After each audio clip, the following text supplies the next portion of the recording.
السلام عليكم ورحمة الله وبركاته، ازيكم يا شباب؟ اخباركم ايه؟ النهارده هنتكلم على حاجة مهمة جدا، وهو لو انت جيت على تأشيرة بحث عن عمل، جيت على تأشيرة دراسة، جيت على تأشيرة تطوع، جيت على تأشيرة لم شمل، جيت على اي تأشيرة هتحتاج ان انت تشتغل، لان الحساب البنكي المغلق انت عاوز توفر المبلغ دوت، او عاوز ما تصرفوش كله في اول سنة، عاوز يبقى منه مبلغ للسنة اللي جاية، فبالتالي بتدور على بارت تايم جوبس. النهارده هنتكلم على البارت تايم جوبس اللي موجودة في المانيا، من اول الاعلى مبيعا، الحاجات اللي هي اوريدي بتديك فلوس كتيرة، لحد الشغلانات اللي هي المينيموم لو انت مش معاك لغة خالص هنتكلم عليها. وافتكر ان في 2 من كل 3 اشخاص بياخدوا على الفي اس دي او بيجوا المانيا بيشتغلوا الشغلانات اللي انا هقولها لكم.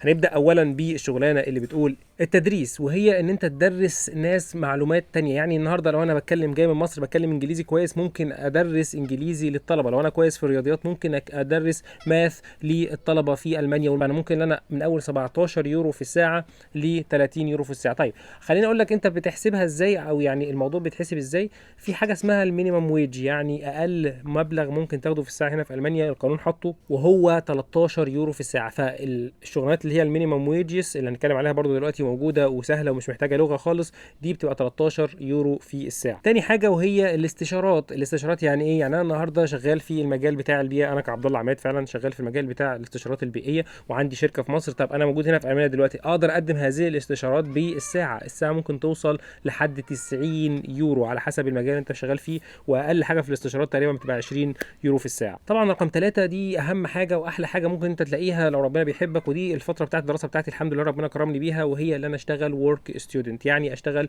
في شركه ليها علاقه بمجالي. يعني انا مهندس مدني بدور على شركات ليها علاقه بهندسه مدنيه، او في مجال مثلا الاي تي، عشان خاطر انا كنت بدرس ساعتها ديجيتال انجينيرنج، واشتغل عندهم ورك ستودنت، او اشتغل في الجامعه نفسها ورك ستودنت. يعني ايه ورك ستودنت بالالماني دي؟ يعني ايه؟ يعني انا بعمل تاسكات صغيره خالص، بشتغل 20 ساعه في الاسبوع، بعمل التاسكات دي واسلمها، وخلال العقد بتاعي اللي هو سواء بقى 3 شهور او 6 شهور، وخلاص كده شكرا. رقم 4 المصريين ما شاء الله عليهم مشهورين فيها جدا، وهو الفيديو اديتنج، انك تعمل اديت للفيديو اللي انا بعمله دوت. الفيديو اديتنج في المانيا الساعه فيه بتتراوح من 20 ل 30 يورو، وده طبعا تبقى شغلانه كويسه جدا ومش متعبه، خاصه لو انت عندك المهارات بتاعه الفيديو اديتنج. طيب يا عبد الله، الشغلانات دي كلها محتاجه الماني ومحتاج ان انا اكون يعني عندي مهاره معينه. طب انا ما عنديش حاجه من الحاجات دي كلها، اعمل ايه؟ بكل بساطه في شغلانات بتحتاج يعني قوه، انك انت تبقى تقول والله انا شغال بايدي، واخد بالك؟ فاشهر شغلانه موجوده هنا وهي الدي اتش ال، او التوصيل او الانلاجه بالالماني، ان انت بتشتغل انك بترص صناديق او بترص كراتين. الكرتونه بتبقى جايه تفضل العربيه تحطها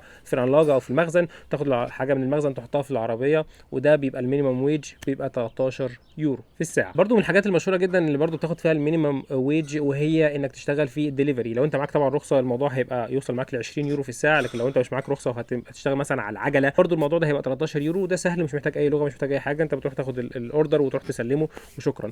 وكذلك برضو جوه المطعم نفسه انت ممكن تشتغل كويتر، تشتغل يعني نادل باللغه العربيه، فده برضو بياخد المينيمم ويج، وتبقى شغلانه يعني كويسه، خاصه لو انت بتشتغل في الفتره بتاعه الاجازه. معلومتين مهمين لازم انت تاخد اعتبارك فيهم وانت بتدور على البارت تايم جوب. اولا حاول انت تتحرى الاماكن اللي ما يكونش فيها يعني خمره او حاجات زي كده، عشان خاطر ما يبقاش فيه اذيه.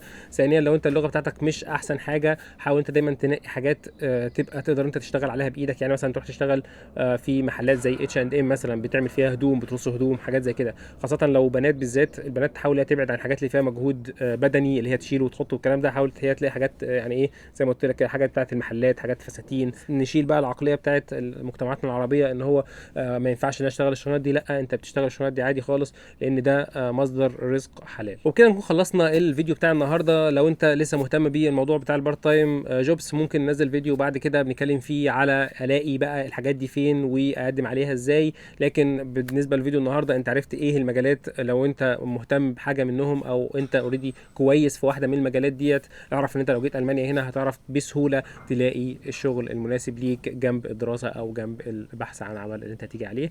وكده نكون خلصنا. سلام عليكم.